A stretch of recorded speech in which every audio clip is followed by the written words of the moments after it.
Hello guys, and welcome back here to the channel. Today I will show you a game between Bobby Fischer and James Sherwin. This game was played in 1957. So we have E4, C5, Knight F3 and E6. Now D3, supporting the pawn on E4, and Knight C6. G3, preparing Bishop G2. Now Knight F6 for black, and Bishop G2 for white. Bishop E7, white castles, and also black castles. Now white played knight Bd2, developing the second knight. Rook B8, and rook E1, defending the pawn on E4 with the rook and the knight and the pawn on D3. Now black played D6, and white goes for C3. Now B6 for black, and Fischer goes for D4, attacking the center. And here black decides to play Queen C7, and white goes for E5, attacking the knight and the pawn. Here black moves his knight on D5, escaping from capturing by the pawn. He captures on D6, and bishop captures on D6. And now white played knight E4. This move is attacking the bishop, of course, on D6, but also it liberates the diagonal for the bishop. After that move, black played C4, and white captured the bishop on D6. Of course, black captured back on D6 with the queen. And here white goes for knight G5. This move is preparing, for example, queen C2, and after queen H7 checkmate. After that, black played knight E7, and Fischer goes for queen C2. Then black moved the knight on G6, so defending the square on H7, of course. And here white goes for H4. This move is considering that capturing the pawn with the knight is not a good idea, because it will be mate in one with queen H7 checkmate. So after that move, black played knight F6, and here Fischer captured the pawn on h7, and so with that move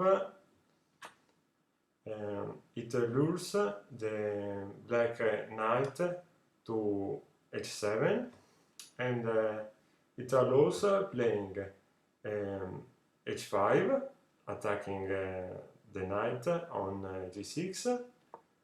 The knight has to go to h4, and then white played bishop f4. So here we are attacking the queen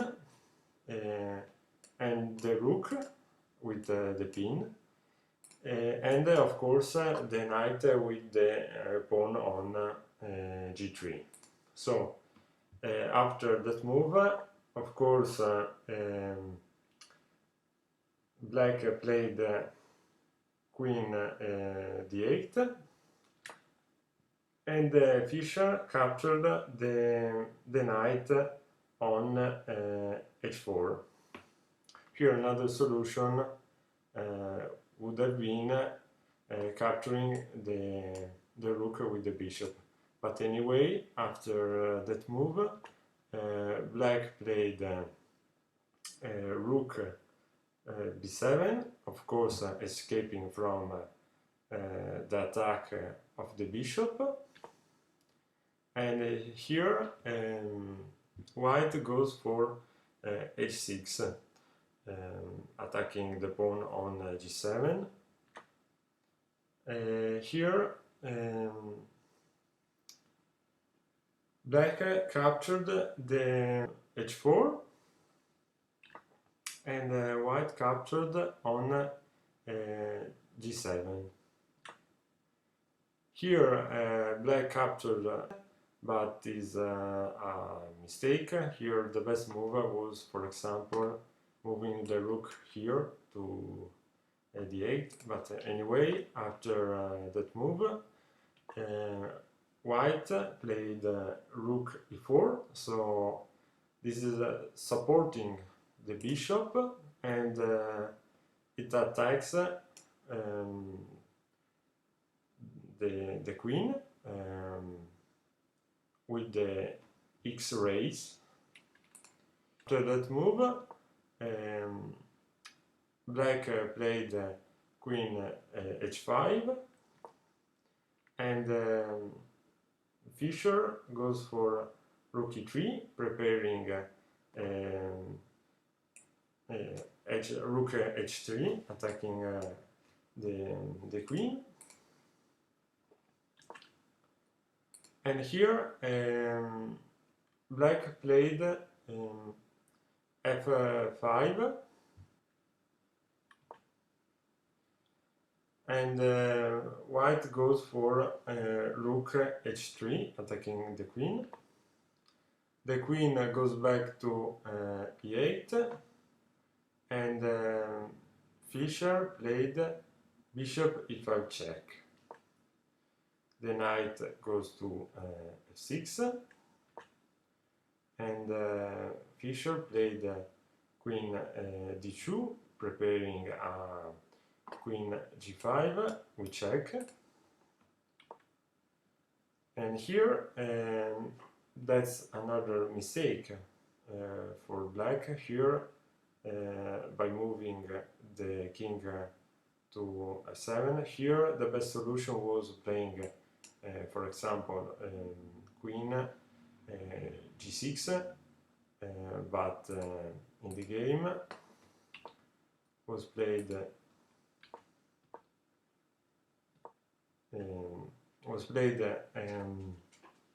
king f7, and then after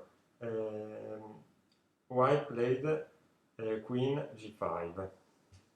So here we are clearly attacking the knight on f6 with the queen, and that would be almost end for black. Here black played queen e7, defending the knight. Bishop captures on f6 and queen captures on f6. And here white played rook h7 check, the king goes to e8, queen captures on f6, rook captures on h7, and then after bishop c6, black resigns, because here we can see that white is winning, because he has the queen, the rook, and the bishop. And so here black resigns after 33 moves.